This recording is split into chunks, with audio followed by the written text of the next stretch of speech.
네, 랩넌트 여러분들 반갑습니다. 원래는 예배 실황을 녹화해서 이렇게 유튜브에 올려야지 성령께서 인도하시는 부분들과 역사하시는 부분들이 보여지는데 지금 이렇게 예배 영상 만드는 것은 다 마치고 나서 지금 찍고 있습니다.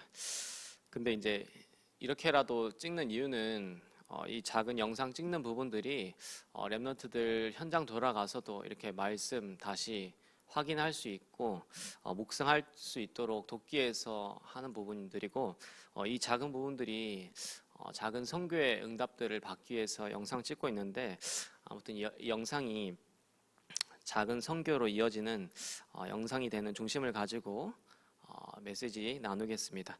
오늘 중고등부 말씀 제목은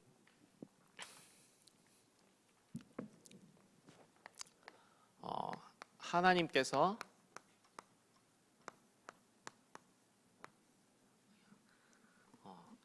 불신자를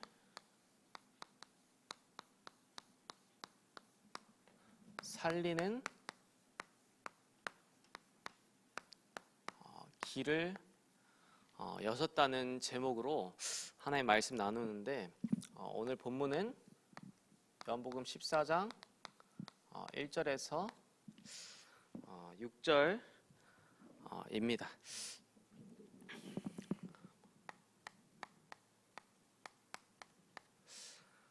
서론으로 먼저 응답받아야 된다는 개념하고 결국에는 같은 개념인데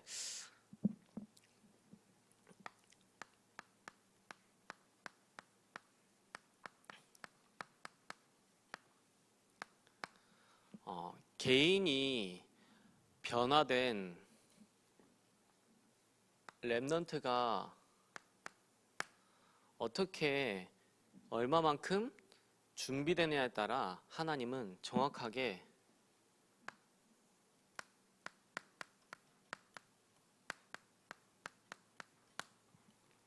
전도문을 여십니다. 그래서 예수님께서는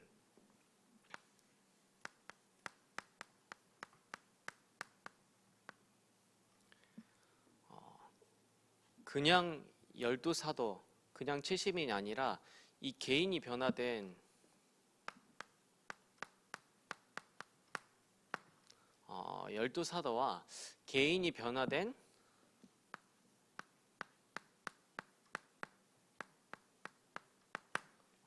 결국엔 70인 제자 남기고 가셨는데 이 제자를 통해서 결국에는 250년 만에 로마가 복음화 됐습니다. 그래서 예수님이 공생애 때 신유, 쉽게 말하면 병든 자를 치유하시고 그리고 신비, 막 물 위를 걸어 다니시고 물을 포도주로 바꾸시고 그러면서 막 떡 5개와 물고기 2마리로 5,000명이 일으키는 신비의 기적도 일으키시고 그러면서 막 제자들에게 산상보훈도 가르치시는 교육도 하시고 가르치시고 그러면서 여러 가지 것들을 다 하셨지만은 예수님의 모든 초점은 어디 있었냐면 예수님 당신이 떠나고 나서도 예수님처럼 전도할 수 있는 개인이 변화된 랩넌트, 개인이 변화된 일꾼을 키우는데 모든 초점이 있었어요.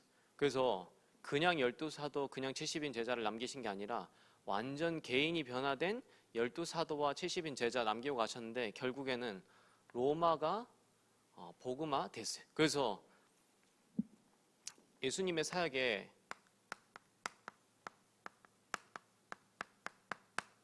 감람산 이전과 감람산 이후로 볼 수 있는데 감람산이 사실상 다락방에서 의미하는 게 뭐냐면 요 완전 개인을 변화시키는 의미가 감람산에 들어있어요.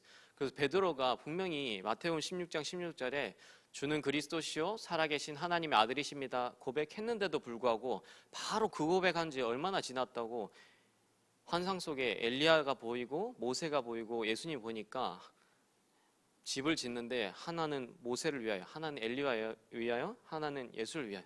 그 말 자체가 짓는다는 자체가 나쁜다는 게 아니라 예수님이 그리스도란 비밀이 완전히 체험되어서 개인이 변화 안 됐다는 증거. 근데 이 감람산 사건 이후에 베드로가 사도행전 4장 12절에 보면 죽는 상황에도 불구하고 천하 인간의 구원을 얻을 만한 다른 이름을 주신 적이 없다 하는 것은 완전히 개인이 변화된 것을 의미하는. 그래서 공생애 때는 12사도다 70인 제자다 전도의 응답들을 하나도 받지 못하는데 이 개인이 변화된 감람산 이후에 12사도와 70인 제자를 통해서 본격적인 전도운동이 일어납니다. 그 키가 뭐냐면 바로 개인 변화.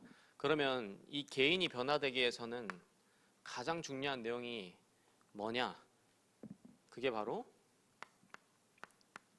마태복음 16장 16절입니다. 그래서 그리스도로 담내는 만큼 개인 변화 일으킬 수 있는데, 그리스도로 담는다는 것은 뭐냐면은 이 땅의 문제는 누가 뭐래도 육신의 문제가 아니라 이 땅의 문제는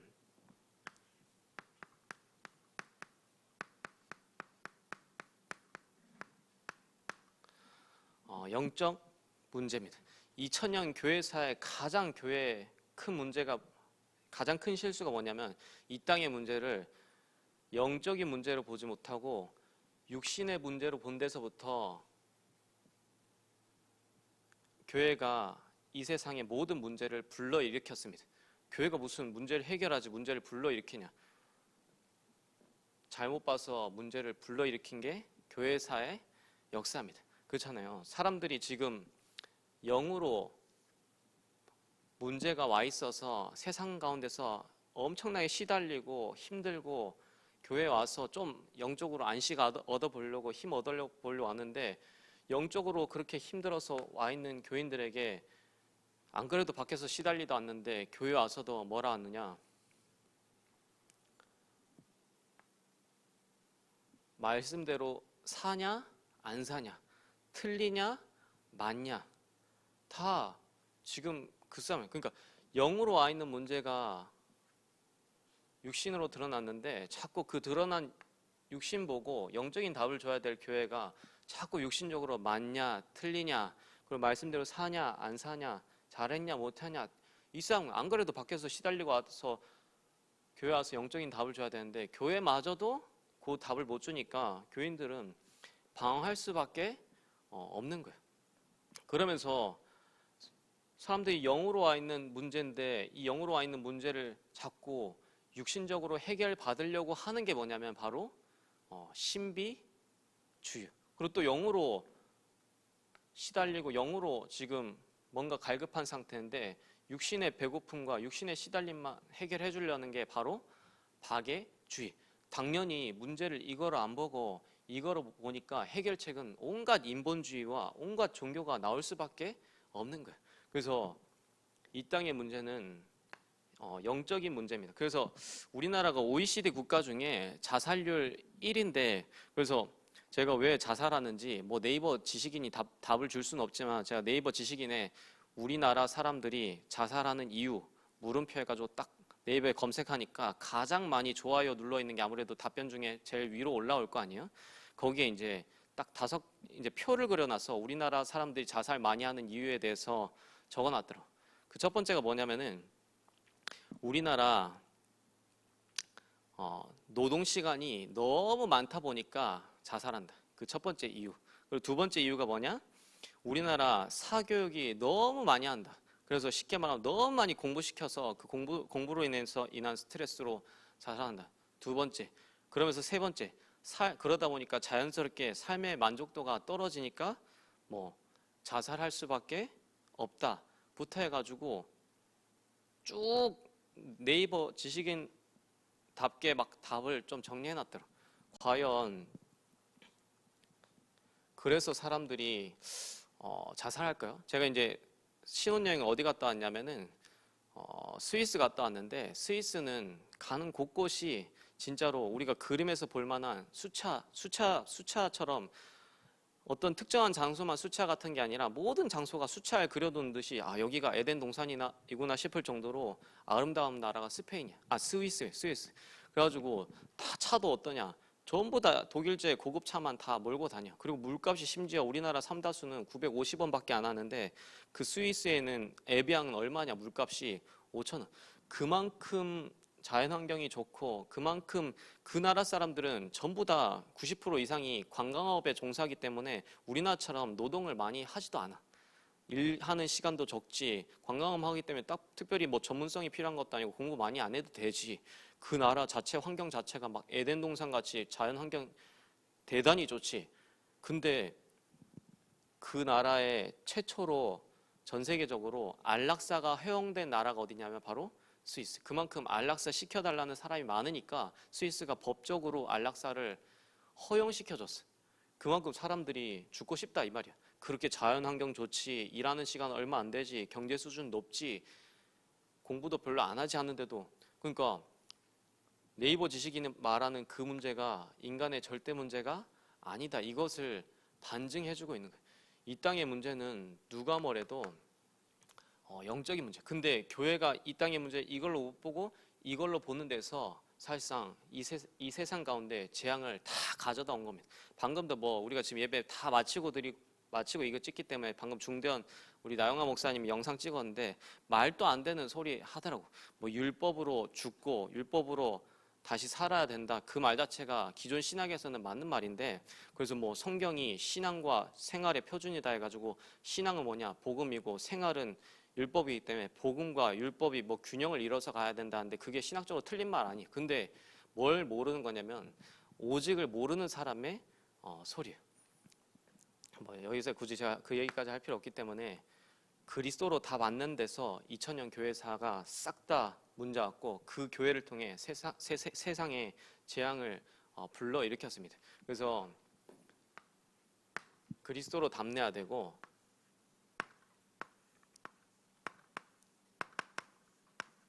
그렇잖아요. 이번 주에도 창녕에서 그 갓난 9살밖에 안 된 애기가 집에서 탈출해가지고 이제 결국에 신고해가지고 그 부모들이 잡혔는데 집에서 쇠파이프로 막 때리고 영화에서 나올 만한 물고문 시키고 그리고 심지어 모자라가지고 막 젓가락하고 숟가락 달궈가지고 애 지지고 심지어 프라이팬 달궈가지고 애 손바닥을 다 지져가지고 지문을 알아볼 수 없게끔 만들었어요. 왜 지문 못 알아보게 보게 만드냐. 이 아이가 만약 탈출하고 나갔을 때 지문이 있으면 이 아이의 신분과 부모의 정체가 탄로나니까 그거 모르게 하려고 지문도 프라이팬 달궈서 지져가지고 다 없어.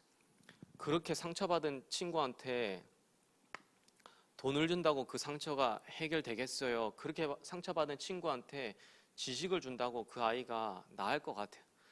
그렇게 상처받은 친구한테 인간적인 위로해 준다고 해결되겠어요?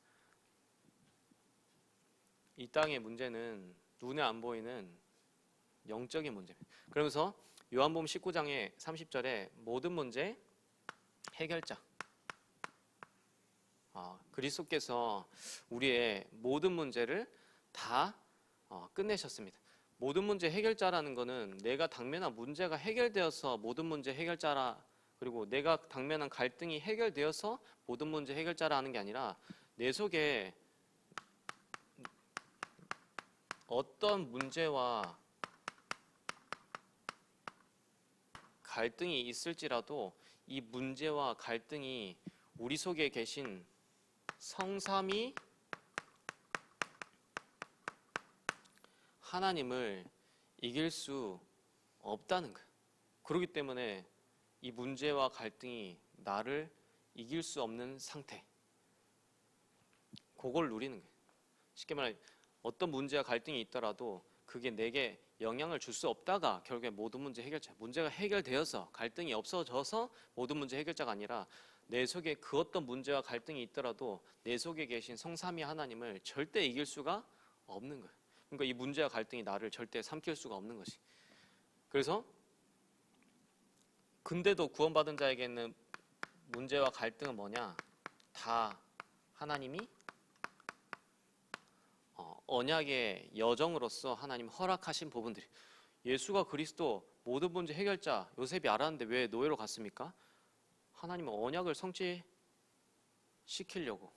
예수가 그리스도 모든 문제 해결자인데 왜 다윗은 23년간 죽음의 위기에 쫓겼습니까?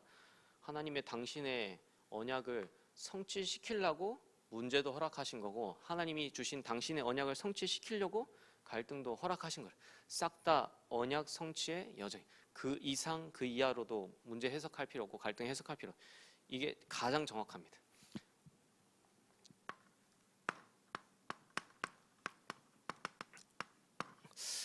갈라디아서 2장 20절인데 우리가 이렇게 되면 자연스럽게 주인 바꾸지 말라 해도 주인을 바꾸게 돼 있습니다. 근데 우리는 전적으로 타락하고 부패했던 존재인지라 우리는 나 중심으로 안 살아야지 하는데, 나 중심으로 살 수밖에 없는 게 인간의 본능이에요. 그리고 또한 우리는 전적으로 타락하고 부패한 존재이기 때문에 물질과 육신 중심으로 안 살아야지 하지만 물질, 육신 중심으로 살 수밖에 없는 그 존재가 바로 우리입니다. 마찬가지로 성공 중심으로 살아갈 수밖에 없는 게 우리의 어떻게 보면 깊숙한 내면에 깔려있는 본능이에요. 그래서 나 중심으로 안 살아야지, 물질, 육신 중심으로 안 살아야지, 성공 중심으로 안 살아야지가 아니라 여러분들이 그렇게 살 수밖에 없는 그 나를 인정해버리세요. 그러기 때문에 나는 오늘 또 그리스도가 필요합니다. 쉽게 말하면 그리스도께서 주시는 은혜가 필요합니다. 은혜란 뜻이 원어로 뭐냐면은 죄를 이기는 힘이 바로 은혜예요. 우리는 3, 60일로 살 수밖에 없는 죄성이 우리 속에 깊숙하게 가득한데 이 중심으로 살 수밖에 없기 때문에 그냥 은혜를 달라는 게 아니라 그리스도께서 주시는 오늘도 은혜가 나는 필요합니다. 나는 오늘 또 3, 60일로 살 수밖에 없기 때문에 나는 오늘 또 그리스도가 내 인생의 주인 되어 주옵소서. 근데 물론 그것도 맞는 얘기인데 여러분들 이거 보면 이거 중심으로 안 살게 돼. 살라 해도 안 살게 돼 있어요. 뭐냐면은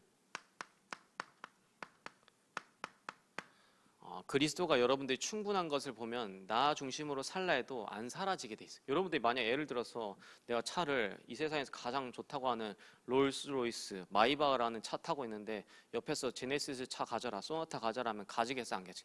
절대 안 가진 거. 왜냐면 롤스로이스라는 그 충분한 가치를 받고 마이바흐라는 충분한 가치를 받는데 내가 소나타 타라면 타겠어, 안 돼? 이미 맛을 받고 그 속에 있는 가치를 받는데 영적으로도 마찬가지. 그리스도 안에 있는 어마어마한 충분한 가치를 보면 여러분들이 나 중심으로 살라 해도 안 살게 돼 있어요.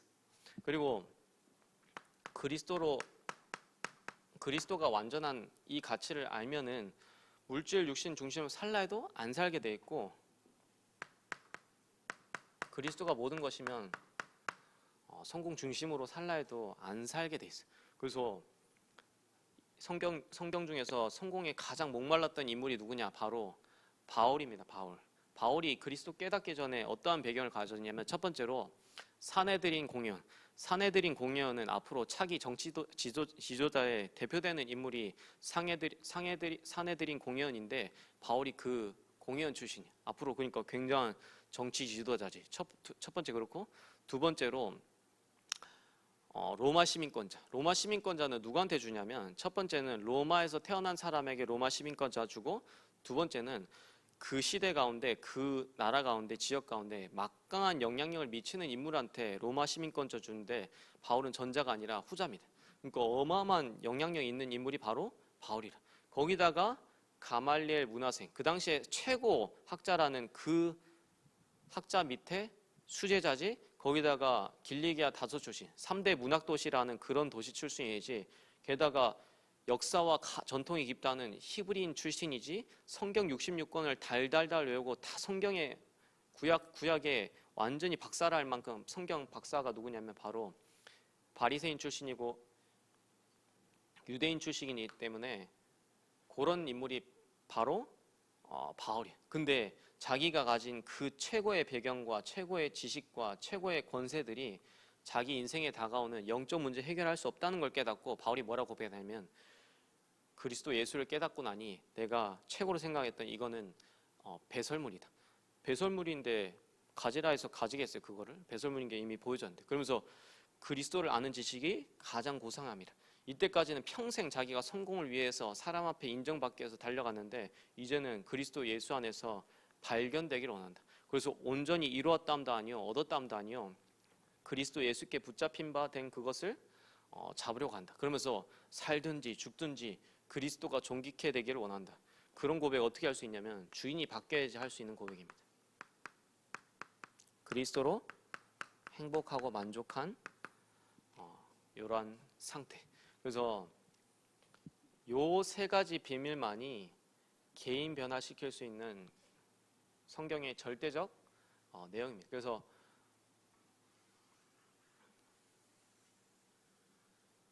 이렇게 정리하고 본론으로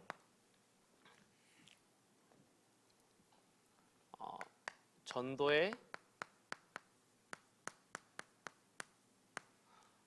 정의인데 전도는 우리가 전도에 대해서 오해를 하면 안 되는데 뭐 전도가 쉽다, 어렵다, 된다, 안 된다 하는데 성경 그거대로 전도 쉽다, 어렵다, 된다, 안 된다라는 말이 없어요. 된다, 안 된다, 어렵다, 쉽다 그 말 누가 하는 거냐면 내가 하는 거예요. 그거는 이제 뭘 못 깨달은 거냐면 전도가 성삼위 하나님의 절대 주권적 사역인데 된다, 안 된다, 어렵다, 쉽다 다 전도의 주권이 누구한테 있냐면 나한테 있을 때 하는 말이에요. 그래서 그 말 자체가 이미 틀린 거예요. 전도는 성삼위 하나님의 절대 주권적 사역이 바로 전도입니다. 그래서 성경에 뭐라 되냐면 고린도전서 12장 3절에 성령이 아니고는 예수를 주라 시인할 수 없다. 성령이 역사하시지 않으면 전도는 절대 불가능한 사역입니다. 그래서 바울은 늘 전도 현장에서 이런 중심을 갖고 전도했는데 제가 요새 되게 마음에 담고 묵상하는 성과입니다. 고린도전서 2장 4절에서 5절 뭐라 되냐면 내 말과 내 전도함이 설득력 있는 지혜의 말로 아니하고 성령의 나타나심과 능력으로 하여 너희 믿음이 사람의 지혜에 있지 않고 하나님의 능력에 있게 하려 함이라. 우리 자꾸 하나님 말씀 전할 때 굉장히 설득력 있는 지혜의 말로 막 사람 구슬리려고 온갖 노력을 다하는데 바울은 그렇게 하지 않았어요. 내 말과 내 전도함이 설득력 있는 지혜의 말로 하지 아니하고 오직 성령의 나타나심과 능력으로 하여 너희들한테 믿음 생기는 그 부분이 사람의 지혜에 있지 않고 하나님의 능력에 있게 하려 함이라. 전도의 주권이 성삼위 하나님께 달려 있습니다. 그러면서 전도는 하나님과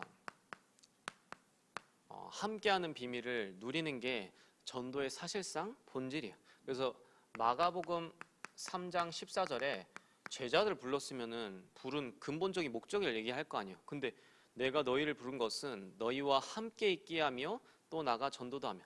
제자들을 근본적으로 부르신 이유는 전도가 아니라 함께 있게 하며, 함께 하다 보니까 그 축복이 너무 소중하고 중요하다 보니까 나가서 전도도 하며, 마지막에도 부활하신 예수님께서 가장 중요한 게 사명이 전도니까 전도하라 그래야 되는데 내가 세상 끝날까지 너희와 항상 함께 있으리라. 임마누엘을 누리는 게 전도의 본질입니다. 그러면서 전도는 뭐냐면 내가 있는 현장 가운데 하나님의 나라가 임하는 거예요. 막 전도해보려고 이렇게 하고 저렇게 하고 하는데 이렇게 하고 저렇게 해도 강한 자가 붙잡고 있는 상태에서 이렇게 저렇게 해도 아무 소용이 없는 거예요. 하나님 나라가 임해야지 이렇게 해도 저렇게 해도 소용이 있는 거지, 강한 자가 붙잡고 있고 사단이 붙잡고 있는데 거기서 이렇게 한다고 저렇게 한다고 되는 게 아니에요. 우리 자꾸 이런 방법 저런 방법을 통해서 전도해보려 하는데 전도의 본질은 뭐냐면 현장 가운데 하나님의 나라가 임하는 거예요. 그래서 예수님 말씀하시죠. 전도 현장 70인 제자들하고 12사도 전도 현장 보내고 나서 들어오는 보고받고 하시는 말씀이 이 본문의 배경이에요. 그래서 성령 임하고 귀신 쫓겨나면 하나님 나라 임하느니라. 강한 자를 결박하지 않고서야 어떻게 세간을 늑탈하겠냐. 전도 현장 보고 받고 얘기하시는 거예요. 그러면서 그 비밀이 너무 중요하다 보니까 예수님이 부활하시고 나서 40일 동안이나 하나님 나라의 비밀에 대해서 말씀하셨습니다. 그래서 네 번째로 전도는 하는 것이 아니라 되어지는 것인데, 마태복음 4장 19절에 나를 따라오너라 내가 너희로 사람을 낚는 어부가 되게 하리라. 그리고 사도행전 1장 8절에도 오직 성령 임하면 권능받고 예루살렘, 온 유대, 사마리아 땅끝까지 이르러 증인된다 했는데, 성령 충만 받으면 예루살렘에서도 전도의 증인이 되리라.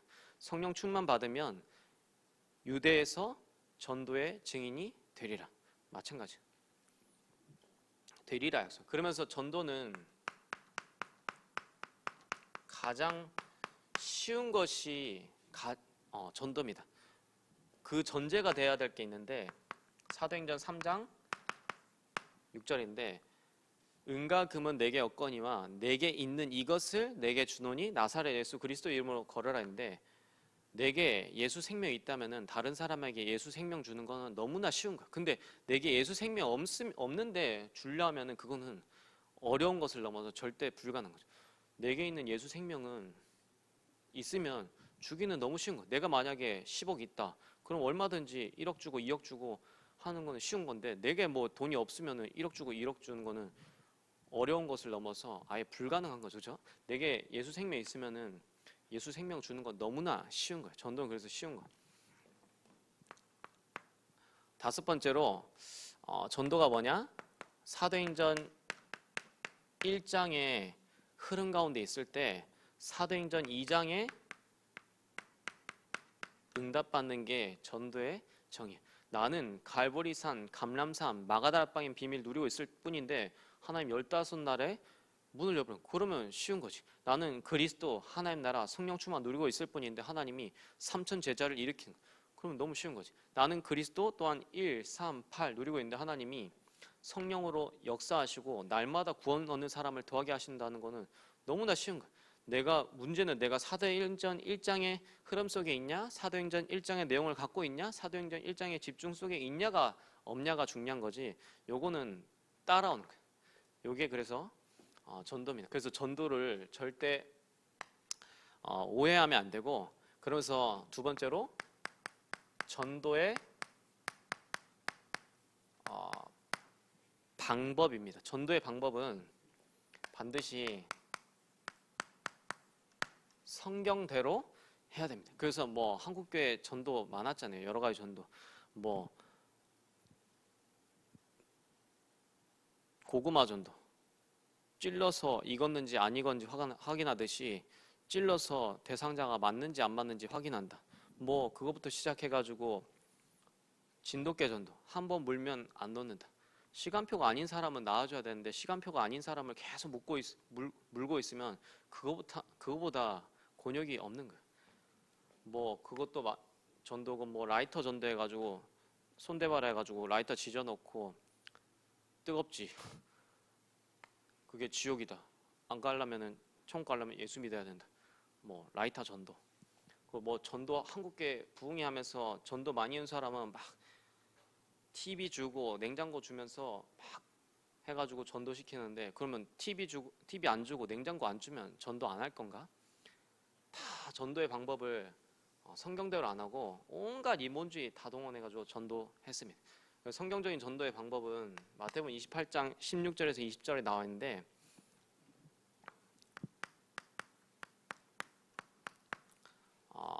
너희는 그리고 가서 모든 족속으로 제자 삼아 아버지와 아들과 성령의 이름으로 세례를 주고 내가 너희에게 분부한 모든 것을 가르쳐 지키게 하라. 이게 바로 성경적인 전도예요. 그래서 너희는 이렇게 이 비밀을 가지고 완전 개인이 변화된 사역자가 얼마만큼 준비되고 어떻게 준비되는가가 전도의 모든 사실상 키입니다. 그래서 렘넌트 여러분들이 어렸을 때 수많은 여러분들이 렘넌트 부신자 친구들이 막 놀러 와가지고 여러분 엄마 때문에 막 구원의 길 듣고 영접한 친구가 많은데 지금 다 어디 갔어? 그게 뭐냐면은 그 전도가 틀렸다가 아니라 그 친구가 영접은 다 했는데 영접했으면 아이를 낳는 거보다 더 중요한 거 뭐냐면 아이를 낳았으면 키울 수 있는 사람이 준비되는 게 더 중요한 거. 낳는 거보다 더 중요한 게 키우는 거. 그래서 불신자가 영접했는데 영접해놓고 그 이후에 도와줄 사람이 없으니까 지금 그 옛날에 영접했던 사람들은 다 사생아가 되는, 부모 없이 어디를 지금 정처 없이 계속 떠돌아다니는 상태인 거예요. 그러니까 뭐가 준비 안 돼서 그러냐면 영접한 이후에 그 친구를 실제적으로 도와줄 수 있는 사역자가 준비 안 되고 계속 뭐 생명만 역사 일어나니까 그게 잘못됐다 틀렸다 이걸 말하는 게 아니에요. 성경적으로 전도해야 된다 이 얘기를 하는 거예요. 우리는 많은 기존교회에서는 막 교회로 데리고 오는 전도하는데 교회로 데리고 오는 게 아니라 우리는 현장으로 가는 겁니다. 그래서 제자 삼아야 되는데 그게 바로 조장이에요. 그래서 요 비밀을 완전히 누리고 있는 사역자가 저 비밀을 완전히 누리고 있는 조장을 통해서 전도하면은 반드시 어떤 역사가 따라오냐면 4번, 5번이 따라오게 되는데 여러분 세례를 구원받은 자에게 줍니까? 아니면 구원받지 못한 불신자에게 줍니까? 구원받은 자녀에게 여러 사람 앞에서 이 사람이 구원받았다는 것을 공표하는 예식이 뭐냐면 바로 세례. 그러니까 세례를 준다는 말은 계속해서 생명의 역사가 일어난 게 바로 세례를 주고 그러면서 가르쳐 지키게 하라는 뭐냐면 이 역사들이 계속해서 재생산 운동이 일어난 것을 말하는 거예요. 그래서 예수님이 하신 전도는 다 이렇게 하셨고 바울이 한 전도도 똑같이 이렇게 했습니다. 바울이 현장 가서 전도부터 한 게 아니라 요 비밀을 완전 누리고 있는 사역자부터 준비시켰어. 그 대표적인 사역자가 누구냐? 바로 디모데와 실라. 그래서 말씀 줄 수 있는 사역자 준비시킨 다음에 이제 본격적으로 살짝 1차 캠프는 이 사람을 찾는 캠프였지. 그래서 이 사람들이 준비되고 나서 이제 새로 팀을 꾸려서 이 사람들과 팀이 돼서 이제 현장 캠프 나가는데 그게 이제 현장이 어디냐면 빌립보, 데살로니가, 고린도, 에베소 현장으로 갔어요. 교회를 끌고 온 게 아니라. 그래서 가서 전도부터 생명 역사부터 일으킨 게 아니라 누구부터 찾았냐면 조장 역할을 할 수 있는 사람부터 찾았어요. 그게 빌립보에는 누굽니까? 루디아. 데살로니가는 누굽니까? 바로 야손. 고린도에는 누굽니까? 브리스길라, 아굴라. 에베소에는 누굽니까? 따로 제자. 이렇게 딱 시스템 딱 갖추고 이제 본격적으로 현장으로 들어가서 캠프하는데 본격적인 생명의 역사가 일어났어요. 그래서 사도행전 16장에는 감옥에 갇히는 사건이 있게 되는데 그게 캠프로 생명 역사로 바뀌게 되죠. 그래서 나를 주 믿는 자로 알거든 내 집에 들어와 유하라가 루디하고 그래서 그 주 예수를 믿으라 그리하면 너와 내 집이 구원 얻으리라 하면서 간수장 가족이 싹 다 구원 얻는 역사들이 일어나게 됩니다. 그렇죠? 생명 역사가 일어났죠. 사도행전 17장에 야손 돌아오니까 허다한 헬라인과 기브인들이 다 죽게 돌아오더라. 생명 역사. 그리고 브리스길라 아굴라 딱 조장 세워지니까 그 지역에는 이성의 내 백성이 많다. 구원 역사, 생명의 역사 일어났다는 말이잖아요. 그렇죠? 그리고 따로 제자 세웠더니 아시아에 있는 사람들은 다 주의 복음을 듣더라. 그래서 막 우상 다 무너뜨리고 그 지역의 흐름이 바꿀 만큼 생명의 역사가 에베소에 일어났어요. 그런데 나중에 다 이 빌립보, 데살로니가, 고린도, 에베소가 어떻게 되냐면 다 싹 다 교회로 응답받았죠. 그게 빌립보 교회, 데살로니가 교회, 고린도 교회, 에베소 교회 다 교회에 응답받았어요. 그래서 요 전도 방법 아니고는 절대 세계 복음화 할 수 없고, 요 전도 방법 아니고는 문 닫는 교회 절대 막을 수 없고, 요 전도 방법 아니고는 무너지는 후대 절대 살릴 수가 없습니다. 초대교회 이후에 한 번도 복음운동, 전도운동이 2세대까지 지속된 적이 없는데, 초대교회만 당대가 죽고 나서 오히려 더 200년 동안 복음운동, 전도운동이 지속됐는데, 그 초대교회가 무슨 전도했냐? 성경적인 전도. 그래서 진짜로 우리는 불신자 가운데 이 전도해가지고 예비된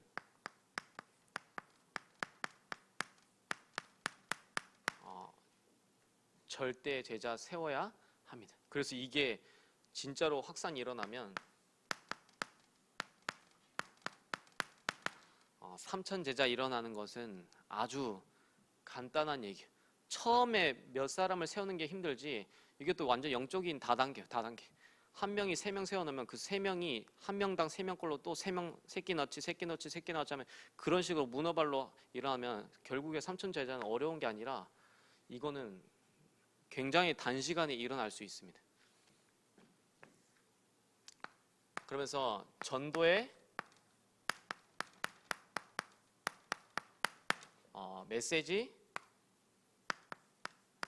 그리고 메신저가 전도의 아주 중요한 부분이에요. 그래서 바울은 현장 가서 전도 어떻게 했냐면, 사도행전 17장 3절에 나와 있는데, 뜻을 풀어 그리스도가 해를 받고 죽은 자 가운데서 다시 살아나셨다가 아니라, 뜻을 풀어 그리스도께서 해를 받고 죽은 자 가운데서 다시 살아나야 할 것을 바울이 현장 가서 전했어요. 그러니까 단순히 예수가 그리스도라고 전도한 게 아니라, 예수가 그리스도 되시지 않으면 안 되는 것을 현장에서 바울은 전도해요. 다른 차원의 전도입니다. 그래서 현장의 렘넌트 다 불신자들이 어떤 문제를 갖고 있든지 간에 오직 복음이면 해결될 수 있다, 그 확신 가지고 복음을 전해야 돼요. 그리고 현장에 어떤 문제가 사람들에게 와 있든지 그 문제는 오직 복음이어야만 해결될 수 있다, 그 확신을 가지고 구원의 길을 전달하는 게 더 중요해요. 구원의 길을 막 완벽하게 정확하게 전달하는 것보다도 현장에 와 있는 문제 가운데 있는 사람에게 그건 오직 복음 아니면 해결할 수 없다, 오직 복음이면 해결할 수 있다, 그 확신을 가지고 복음 전해야 되는데, 반드시 5가지 비밀 전달해줘야 됩니다.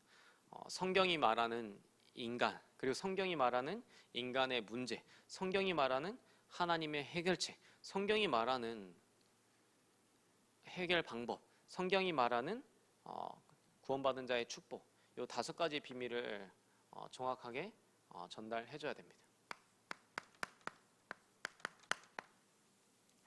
결론인데, 초대교회 마가다락방, 이 응답을 올 한 해 우리가 받을 것이고, 그러면서 직분은 축복의 통로, 그리고 빛의 경제 응답 받기 위한 헌금 계획 하세요. 그래서 지금 예배가 다 마치고 나서 메시지를 듣는 사람이 없는 가운데 이거를 리바이벌 하기 때문에, 이게 아무래도 예배 실황 때 성령의 인도하시는 흐름과 역사하시는 흐름과 상당히 제가 전하는데도 많이 달라요. 그래서 지금 계속해서 이 카메라가 생길 수 있도록 지금 인도받으려 하고 있는데, 아무튼 이 작은 영상이 우리 렘넌트들을 말씀 돌아가는 현장에서 말씀을 다시 묵상하고 이 말씀 가지고 현장 살리는 작은 선교의 응답으로 이어지기를 기도하겠습니다. 하나님, 한 주간 우리의 모든 삶을 통하여서 불신자를 살리는 응답 받게 역사하여 주옵소서. 예수 그리스도 이름으로 기도드리옵나이다. 아멘.